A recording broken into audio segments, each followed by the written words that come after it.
Hello, I'm Dr. Jeff Machat, Medical Director of Crystal Clear Vision. Today, I'm going to discuss the possible complications of LASIK. There are basically two types of complications, those arising from the surgical technique and those arising from your healing. Surgical complications with LASIK chiefly revolve around problems with the creation or placement of the corneal flap. There are two techniques to create the corneal flap. One involves the use of a bladed microkeratome, which is the traditional method. The second technique utilizes a femtosecond laser. The cornea is typically about 540 microns thick, and the corneal flap about 100 microns thick. If you think of the cornea like a book composed of 540 pages, we open the book to page 100. We then remove about 12 to 15 pages for each diopter or unit of nearsightedness. The book is then closed and essentially looks untouched. If we use a blade to create the flap thickness can vary.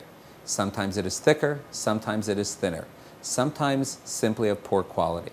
The laser technique is much more predictable and has much less variation. Healing complications can also be related to the corneal flap. Movement of the corneal flap during the first few days can produce wrinkles and blurred vision. This is managed by surgically relifting the flap and smoothing it. It is also possible that epithelial cells from the surface of the cornea can grow beneath the corneal flap. This is known as epithelial ingrowth. Typically this is harmless, but if significant, it will require relifting the flap, usually by the end of the first month, and cleaning the cells.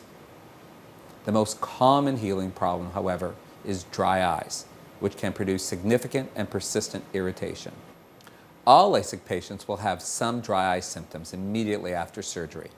95% of those patients will find their symptoms minimize or clear over 6 months.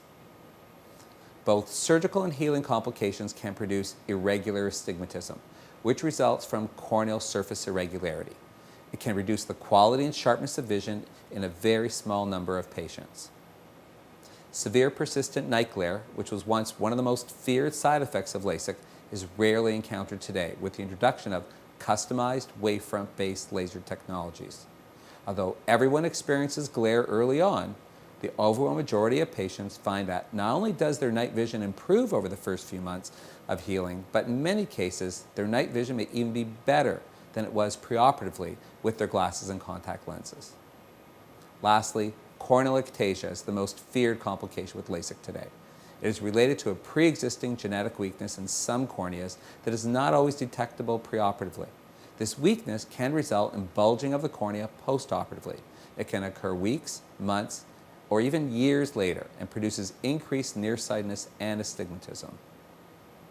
Patients now can be treated with collagen cross-linking to strengthen their corneas and possibly allow alternate methods to treat the prescription.